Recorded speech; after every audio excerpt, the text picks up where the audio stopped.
Okay. Alarm said, fuck you. But you didn't even know how to come to her. Like now you like, ooh, you a little feisty one, girl. I seen you when you get upset. I seen you when you didn't get your way. I seen you when you get them no's. I see you when you get rejected. And when I watch that, I don't like the scene. You start fucking up everything in my life that I'm working on every day. And I don't like that. I don't like that. And when you come into a place like that, you start to realize, actually, bitch, sit down. I could put the handcuffs on you real quick. Let me put the handcuffs on you. Newer self, is there any questions you want to ask her? Future self, is there certain things you want to address with her now that that way we can get on the other side with you so you can come into the room with us and we can hug it out, please? And she goes, current queen, you know what you got to do. Why are you even? You're cute. And this is why you're a little sis. And because I look at my current self as like that. She's always growing. She's always learning. Like, I'm not right. I'm like, even the perspectives I have now, I probably will not have in 3, 4, 5 months. And I know that. Right. But just knowing that, like, she's on the other side saying, little sis, it makes me get back in the match. Like, okay. So I actually got to do the interrogation like a detective. I actually have to ask you questions. I have to ask the ego questions. What makes you want to respond like that? Or what emotion hits and why do you choose that as the response or the reaction to that emotion? Okay, you didn't feel heard. Okay, you feel like you're going to be rejected. Okay, you feel like you're going to be ridiculed. But does that really even matter when you're just like a secondary character in everybody else's life? How do you feel about yourself right now? And the ego will come up with so many excuses. But your current self is so aware that she's going to have an answer for every excuse that your ego has. You just have to take time to challenge it. So what I mean by it wasn't quick for me to go through the process of choosing to do something different. I had literally went through every single cycle that I have went through previous. God gave me a year off from everything. And he gave me 6 years of some shit I had to learn, right? He put me through 6 years of lessons, tests. Then he goes, I'm going to give you a break, baby, because you at least said you wanted help. And you said you wanted to get up out of this and you said this isn't healthy.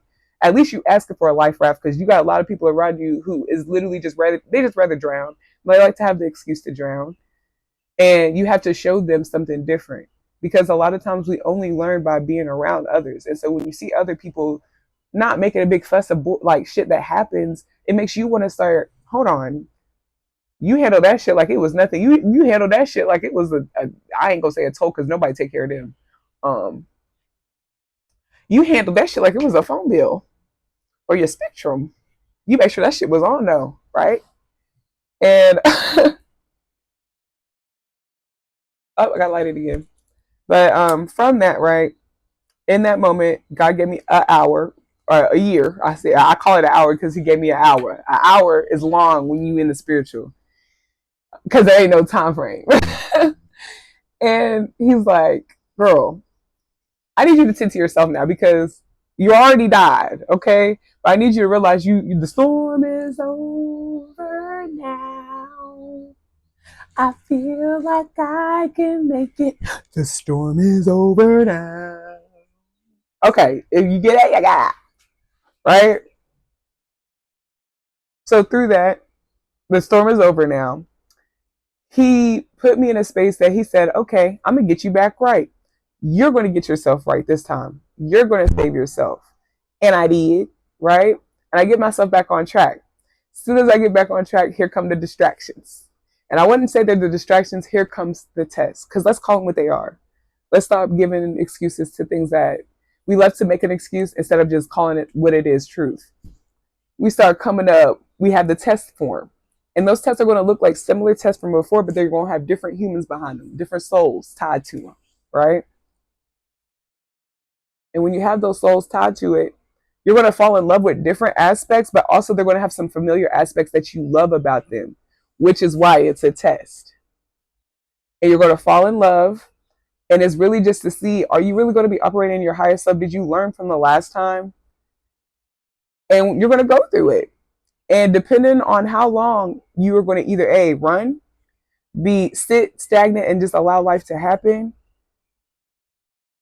it's going to be a long period. It's going to be a long period.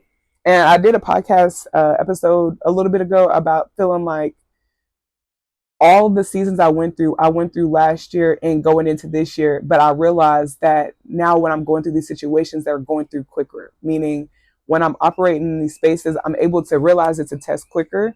I'm able to call out what I did last time that I didn't like. And I'm able to show up different and try something different. But when I'm trying something different, I give myself time. Because a lot of times when you are having these tests, you are triggered. You are. And I hate that people like to act like, oh, I'm so healed that I'm not. No. You have a moment where you get stumped a little bit. You be like, you're hitting the chest. Shit. You don't like that? Universe, you don't like that?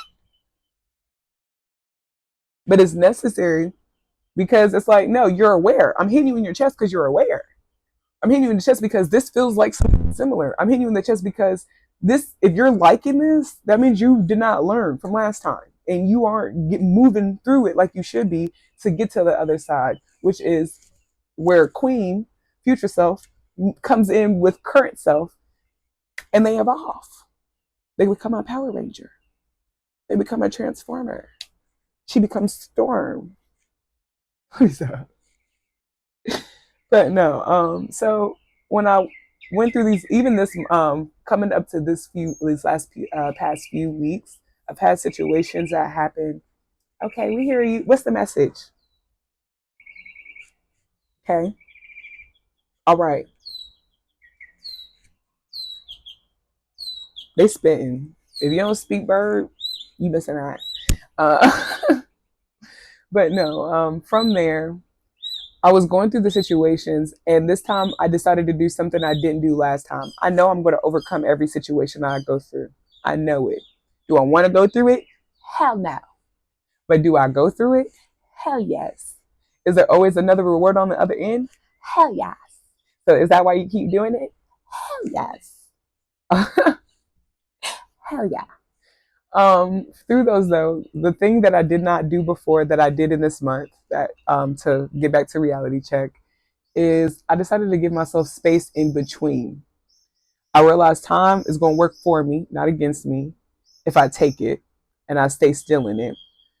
I let myself go through the emotions. I let my ego throw her tantrum in silence. I'm not throwing a tantrum around people. My new thing is, if I know that the tantrum was coming, I literally put myself in isolation for the love of everyone around me. They don't want to realize that, but that's what it is. I put myself in isolation when I realize that my ego is ready to throw tantrums. And I make her deal with herself. I make her throw the tantrums by herself to where it's not affecting the people I love, affecting my children. And then I go, okay, you done? So now you got a few days to do this.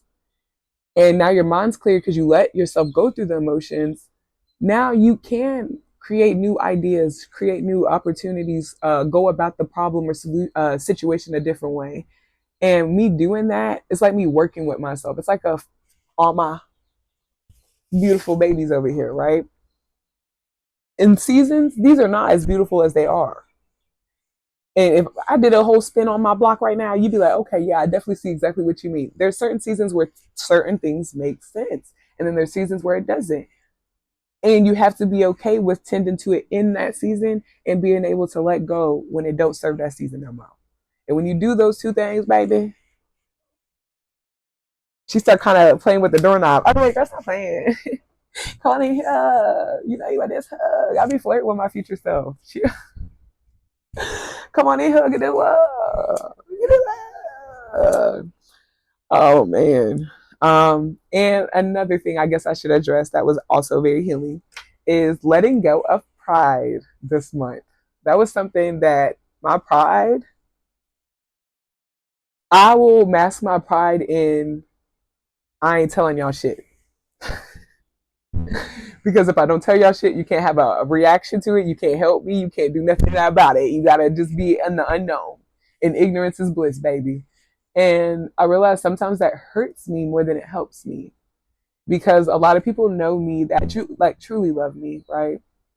They love me enough to know to tell me, hey, this is a season where you need to sit down. They love me enough to know to say, hey, you're not taking care of yourself like you should. They love me enough to say, girl, this is not you. I don't like that. And this season, it just so happened to be my family, which was healing and necessary. I finally got to talk to my mom. We are healing together on our own accords, but we're in a good space. And she let me know she listened to one of my podcasts, my last episode, and it did something for your girl because I didn't send it to her. It's something she chose to do, and it wasn't for anything, and that meant a lot. And if you watch this episode, I hope you know that it means a lot. This is part 2. I'm just going to upload these in 2 separate sectors. I'm sorry. I got 2 episodes now. I'm out to 7. 7. 7. Yeah, 7. Okay. But I just appreciated those words. And I went to her in a very humble situation. And I just let it. I was her daughter. Mama, you're the strongest woman I know. And you've been through some shit. I was there. And I just need guidance. I know you can't tell me what to do, but just tell me how you operated. Like, what gave you that energy to push through? Because how my mom handled shit was just, she took a lot that people did not see on the outside. And so when people see her and how she acts, I realized they don't realize the trauma behind it, but that don't make no excuse for not healing. She healing. She healing because for her to even get on the phone and have this conversation with me, show me that she is growing in her own space. And it's not my responsibility as the older child. Like, as I always took on a lot of responsibility just because I am the oldest and my dad was overseas, but no, I don't have to take responsibility for everybody's healing because I definitely need to take um, full responsibility for my own right now, right? And we basically ended the phone call on a notion where she let me know that I was the person that she admired the most. Like, she had went to work and they were basically going around doing a round circle trying to get to know everybody. And she stood up and she said, the person that she admires the most is me. And she told people why she admired me the most. And when she was saying those reasons, all the things that she was saying were the things that I was ashamed of. And I'm not gonna lie. Everything that my mom was admiring me for was everything I was ashamed of and punishing myself for no fucking reason. Because to other people, those were my wins. To other people, those are my stripes. That is my crown, you know? And because for the longest I sought after her approval, for the longest I sought to be better than her, and not in a like competitive way, but like, because you were this type of mother, I want to be just as good as you, and I want to be a better mom because we're the evolution of our parents. And I was like, well, if you were able to give me this, I'm damn for sure going to give my kids this, this, and this. And something my mom gave me that she doesn't realize and changed my entire life, which was cheer. And cheer is the reason why I am Latete Cheers to this day. I'm Latonya Vibes now because I'm grown, but I used to be Latete Cheers because I've always been in the spirit of supporting and community and cheering people on and winning together in a group, you know? And so when she put me in that space, it's like putting a queen in her motherfucking throne and saying thrive. And that shit was not cheap. I'm gonna let y'all know cheer is not cheap. And so for family to have to survive off of my mom working 2 jobs, my dad being overseas, and before that, having to live off a disability, like, they made sure we had what we had. And yes, they did not have a lot of the emotional tools and intelligence, but I feel like because they did not give me those, it made me go out there and seek them. And now I'm able to give them to my children, you know, because like my family gave me something that their family couldn't give me, to where I did have the space, and I have to give them they flowers for that, you know. So yeah, we had that conversation, and when I told her that, I said, as she's telling me that, I finally tell her, Mama, I really appreciate you for saying that. You don't know what that did to my spirit, because of the simple fact, I was embarrassed, I was ashamed. You didn't go through these things, so I felt like something was wrong with me because I was going through them. And we just had like, there was one of those moments where truth is truth. Her truth was her truth, my truth was mine. But because we were able to share our truths, we were able to heal each other. Because my mom feels like, as all moms do, I didn't do a good job. And she did. Because look at who the fuck I am. I got a lot of her ways that I've been healing and evolving. I've been like, okay, how can we redirect this in a healing way? And the biggest thing I admire my mom for, because she told everybody in the world what she admires me for, and now I'm gonna kick off the end of this podcast. The biggest thing I admire my mom for is being able to have a voice in every room that she walks into. And the reason why I say that is my biggest thing is I would silence my voice for the appeasement of others. My mom don't give a fuck about none of that. She walk in a room, she shifts the room energy. She a Sag. But she shifts the room's energy when she walks in. And she's going to stand up for not only herself, but she's going to stand up for the little people too. And that is something that literally, normally I have to be sparked to do that. Like, you have to really be fucking up. And I'll be like, all right, now I'm going to step in. Now I'm going to step in. You fucking with too many people. And I don't like that. But most of the time I'll be like, that's their life. God, I'm going to stay over here. But no, like, that's something I truly admire about that woman, is the fact that she will have a voice for everyone, and she does not care what that does to the people that's around her either. Baby, I'm gonna have that voice. And so we're gonna kick it off with that. Thank you for joining in on this podcast episode. We got 2 parts. Be sure to like, comment, and subscribe. Follow me on Instagram. I have my personal page, Latonya_vibes. And then, of course, Infused Queen Tea Podcast. We are on TikTok, and we have Patreon. If you're a blog type of vibe and you love to kind of read journeys, click on the vibes. Go on Patreon. Follow us on Pinterest. I post infused affirmations daily. I'm going to start getting back to that probably today.